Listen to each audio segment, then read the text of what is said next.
Rain poured softly over the cracked asphalt of the parking lot outside Romano's diner, the world painted in shades of gray. The scent of wet earth mixed with the rumble of motorcycle engines, each echoing like distant thunder. A group of rough, tattooed bikers stood together under the gloomy sky, leather vests glistening with raindrops, their heavy boots leaving marks on the soaked pavement. They were men who looked like they feared nothing and trusted no one. But on that stormy afternoon, something would break even their hardened silence. An 8-year-old girl, soaked from head to toe, wearing a red hoodie 2 sizes too big, ran toward them. Her tiny shoes splashed through puddles as she gasped for air, tears streaming down her face, mixing with the rain. Her eyes, filled with fear no child should ever know, searched for someone, anyone who could save her. If you believe in kindness, courage, and second chances, please take a moment to like, comment, share, and subscribe. Because sometimes, it's the people society judges the most who end up doing the most good. The bikers turned as one, confusion and concern spreading across their tattooed faces. The tallest among them, a bearded man named Hawk,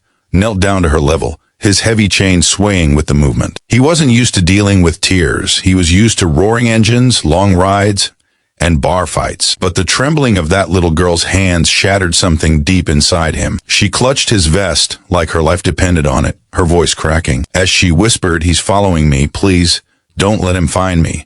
The words hit Hawk like a punch to the gut. Behind her, the street stretched empty, but in the distance, a black van slowly turned the corner, its engine idling like a growl in the rain. Hawk's jaw tightened. In one swift motion, he signaled his brothers, 10 men who'd once been outlaws but were now trying to make peace with their pasts. Within seconds, they formed a circle around the little girl, their leather jackets glistening in the dim light. The van stopped at the edge of the lot. A man inside stared at them before speeding away. But Hawk had already memorized the license plate.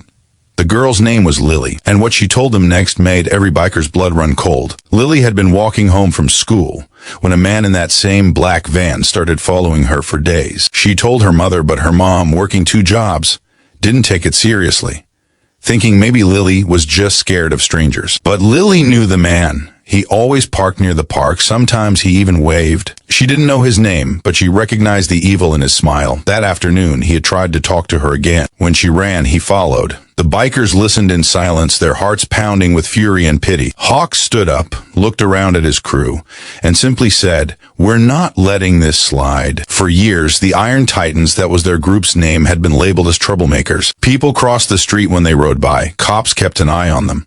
But that day, something changed. For the first time in a long while, they had a chance to do something that mattered. They took Lily to their clubhouse, a large, converted garage on the edge of town. It wasn't much, but it was safe. Inside, one of the bikers, Diesel, found her dry clothes. Another, Raven, made her hot chocolate, his massive hands trembling slightly as he stirred the spoon. Hawk called the police to report what happened.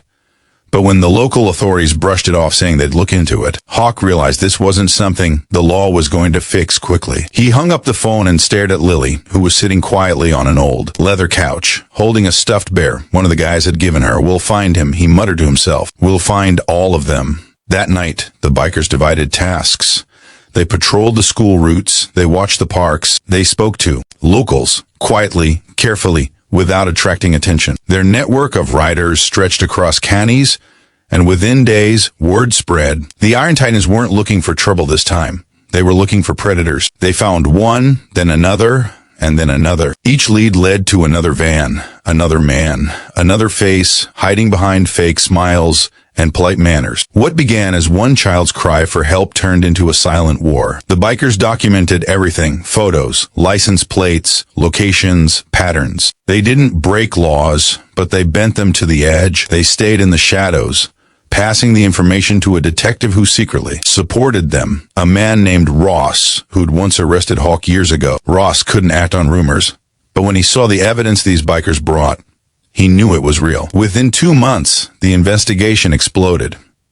Hidden behind computer screens, fake social media accounts, and unmarked vehicles was a network of men who'd been following, filming, and planning to harm children. 15 suspects spread across 4 towns, all connected to one dark online group. And it all started because one little girl ran into a parking lot in the rain. When the arrest finally happened, it was early morning. The Iron Titan stood at the edge of the town as police cars filled the streets. The flashing red and blue lights reflected in their sunglasses as they watched quietly, engines rumbling like thunder. The men didn't cheer. They didn't gloat. They just nodded at each other, a silent understanding between them that maybe, just maybe, they had finally redeemed a piece of themselves. Lily's story spread quickly. The town that once whispered about the bikers now looked at them with awe and gratitude. Parents who once kept their children close now sent thank you notes and food to the clubhouse. The mayor even invited Hawk to a community event. The first time the Iron Titans had ever been publicly thanked. Hawk didn't like crowds, but he went anyway. He stood on the stage, staring at hundreds of faces, mothers, fathers, kids, and said only one thing: "We're not heroes. We just listen when no one else did." Lily's mother hugged him afterward, tears streaming down her face. She kept saying thank you over and over, her words trembling with emotion. Lily, now smiling shyly, handed Hawk a small handmade bracelet, red and black beads, the colors of their jackets. "So you don't forget me," she said. He promised he wouldn't. For weeks, the clubhouse was filled with flowers, thank you cards, and local news crews.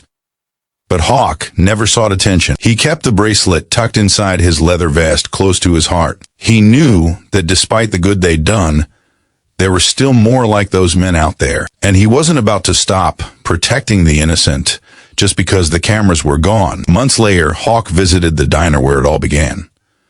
The rain was falling again, soft, steady cleansing. He parked his bike in the same spot where Lily had run toward him months earlier. He sat there quietly, watching the reflection of neon lights ripple across the puddles. He thought about his own daughter, the one he hadn't seen in years, the one who'd grown up believing he was just another lost cause. Maybe someday she'd hear about what he did. Maybe she'd forgive him. Inside Romano's, families laughed, children played, and life went on. And though Hawk looked every bit the outlaw he once was, deep down, he knew he'd changed forever. Sometimes redemption doesn't come from prayer or forgiveness. It comes from action. From standing up when no one else will. From being the person a scared child runs to in the rain. If this story touched your heart, please like, share, and subscribe to help more people see that heroes can come from the most unexpected places.